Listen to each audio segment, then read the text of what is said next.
nothing as big as that. Speaking of they thought that might be 7 or 8 bills. It's all in one. Speaking of taxes, starting in July 1st, California is upping their tax on gasoline again per gallon. I mean, that's... Well, I beat the California mandate. Congress just passed a bill ending it. That was terrible. So what they were saying, everybody by 2030 has to have an electric car. People don't want it. I'm all for electric cars, but you have to want one. And right now it's about 7%. But they were forcing everybody to have it. I ended that. And now they're coming out with more. No, in California, we've got some gas stations where just 2 weeks ago, it was $1.98, $1.99. We've got the gas down low. Then we have this little situation which will drive it up a little bit, but very little. And it's going to come down again. Going to give people a lot of extra money. Groceries are down. Eggs are down. The eggs, right? They hit me the first week about eggs. But no, I think that, look, you know what I do whenever I talk about Gavin Newsom? I say, look at the railroad. Look at the railroad. It's not even possible. Do you think he comes out and sees the construction workers? I don't think so. I don't think he put an American flag in front of the Capitol in Sacramento either. Mr. President, some of the supporters are split on the U.S. response to... Who are you with? CNN. No. There's a split, Fake news. Fortunately, nobody watches. But my question is anybody watching CNN nowadays? I haven't seen it in a long time.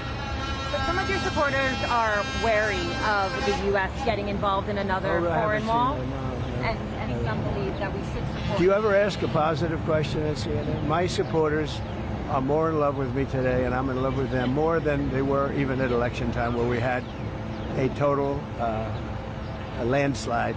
We had, we won all 7 swing states. Did CNN report that? We won all 7 out of 7, which everyone said would be almost impossible. We won by millions of votes. We won 2,750 districts versus 505 districts. Think of that, 2,750 versus 505. And CNN... I think what she might be alluding to is the base is going to stay with you regardless. And you've gone through different tests, regardless. But some of the people in the base don't want a long-term war. They're afraid that we're going to get into a long-term war. We're not looking for a long-term war. We're looking... I only want one thing. Iran cannot have a nuclear weapon. Right. That's it. I'm not looking long-term, short-term. And I've been saying that for 20 years. I've been saying it as a civilian who got a lot of publicity. People would cover it. Very simply, Iran cannot have a nuclear weapon. That's it. It's not a question of anything else. And if you did, you wouldn't have much of a country, because they would use it on us and they'd use it on other people, and there'd be a terror all over the world. So I may have some people that are a little bit unhappy now, but I have some people that are very happy, and I have people outside of the base that can't believe that this is happening. They're so happy. And there was a poll that just came out today that my approval rating's the highest it's ever been. All I'm doing is saying you can't have a nuclear weapon. And I tried to do it nicely, and then on day 61 I said, let's go, because we can't let that happen. And I've been saying it for 20 years. But, okay, I'm going to leave. Thank you very much. Thank you. I appreciate your time. Thank you. Governor Newsom impacts additional wildfire relief out there. They've requested $40 billion. Sure, maybe. The man's incompetent. He shouldn't have fires like that. You clean the floor of your forest and you won't have any forest fires. Austria has very, very flammable trees. They don't have forest fires because they clean the floors. They maintain their forests. Good, in fact. Hatred is never a good thing in politics. When you don't like somebody, don't respect somebody, it's harder for that person to get money if you're on top. But he's done a bad job. How will you ensure that... I'll tell you one thing, if I didn't bring in the military to Los Angeles, you wouldn't even have a seat. You probably wouldn't be here. You'd be covering the riots in Los Angeles right now. And we got a great ruling, as you know, yesterday from the judge. The absolute right. If we didn't bring in the military in Los Angeles, you would have maybe no city. You'd have just what you have with the housing, burned to the ground. How will you ensure that changes? What they're doing is they take this out. With the ruling yesterday, does that... you agree with Israeli Prime Minister Benjamin Netanyahu? Yeah, well, with the ruling yesterday, does that mean you're more empowered to send National Guard to other cities as well, maybe New York? I don't think more empowered. I always thought I was empowered. It would be a shocking ruling. Only a guy like Newsom would even ask for it. He should be thanking me instead of fighting. Newsom wouldn't have a city. Right now it would be burning to the ground. You'd have people running all over, throwing rocks. Did you see them breaking up the concrete? Because we caught the bricks. They were bringing bricks, heavy bricks, red bricks, by the bag, 5 or 6 big bags. The guys strong guys that could hardly even carry them. They're going to hand them out to people to throw at the police. And by the way, the chief of police in Los Angeles said that we needed the help. If we didn't have the help, we would have been in trouble. Now he changed his mind 4 days later because he put a little bit, but and he actually needed it more then. But we did a great job. We quelled that thing, and the fact that we are even there thinking about going in, they won't bother with it anymore. They'll go someplace else, but we'll be there too. We'll be wherever they go. We're going to be. Did you see the May numbers for immigration? Yeah, great numbers. 0. Yeah, we had 0. Did you see that, everybody? You were going to ask that. 0. I was going to ask that. She's on our side because most people don't want to ask. Well, she said, she told early, Brian, did you see the May numbers? It's 0. 0, yeah. How is that even? Because we really have a tight border. Now, we have let a lot of people in, but they came in legally. They actually have to take a little test, and they have to say, I love America, minor things like that. Minor things like that. Mr. President, can we talk about extending the talk again? Yeah, we'll be extending it. We're going to extend it. We're going to probably make a deal. I think we'll need China's blessing on it, and I think they'll bless it.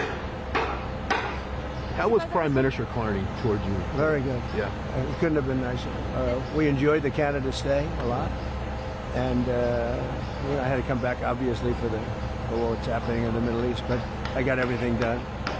He's a good man. I think Carney's a good man.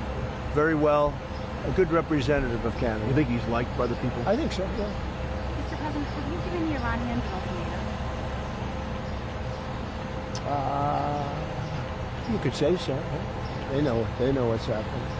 Maybe you could call it the ultimate ultimatum, right? What essentially was that, though? Oh, I don't want to say it. Look, I mean, give me a break.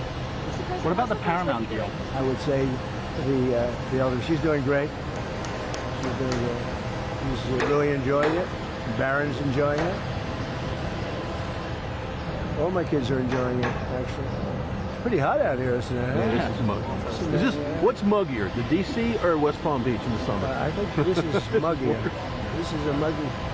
This is that. I mean, Mr. President, could I ask you about the Paramount deal and the merger with Skydance and the Ellisons? Like, what's holding that up, and like, do you see that being resolved? I hope so. Ellison's great. They'll do a great job with it. But so what they did is they interviewed 60 Minutes. They interviewed Kamala. Her answer was horrendous. I would say election threatening. This is the day before the election. Her answer was election threatening or so incompetent. So they took the entire answer out, and they took another answer to another question and put it in. And they did that, I understand, a number of times, but you don't have to do it a number of times. The main question they asked, and we caught them. And they're very embarrassed by it, and they're working on a settlement now. But think of it, did you ever hear that one before? They took the entire, every word, threw it out, put another answer. You think they do that for me? I think it happens daily. Well, I've never seen it. I thought I've seen everything. That I've never seen. And it's very embarrassing. The head of 60 Minutes got fired. The head of CBS got fired. They're all getting fired. But do you think the deal See what they're doing here? What are they doing right now? This is only if you're in construction. This is exciting. See, they have to get it perfectly straight.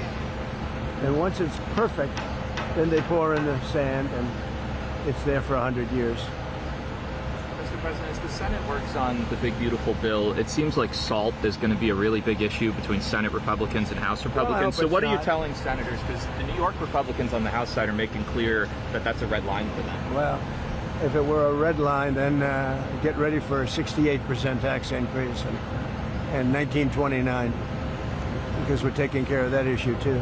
You know what that is? That's debt ceiling. The debt ceiling, we have to move the debt. And if we don't move the debt, it's you violate covenants. It's a terrible thing. Actually, Pocahontas even agreed with me on that. She's been wanting to get rid of the debt ceiling because she said it's too violent. It is violent. So I mean, anybody that votes against it, they voted to give a 68% tax increase, and many other bad. There would be no money for the border. We have billions of dollars allocated to immigration, the border, keeping criminals out, getting criminals out too. If that doesn't pass, you'll get a 68% tax increase. And I would say this, any senator that votes against it, and that includes Democrats, I think they'll be finished in politics. On SALT specifically, do you think Senate Republicans or House Republicans will have to bend more in order to get the bill at large? I don't know. We're going to see how it works out. It's a very difficult issue, to be honest with you. It's very difficult, and I understand both sides, but we'll just have to see. Hopefully a compromise or something's going to be made, but it's a very difficult issue. But remember that, people say, what do you think? 68% tax, so all those numbers I told you how well the economy is doing, it all gets wiped out. You'd have the largest tax increase in history by far, by 3 times, if they don't get the big, beautiful deal. I always say the great, big, beautiful deal. I put the word great in there. They took that out. It's going to be great, big. If we get that passed,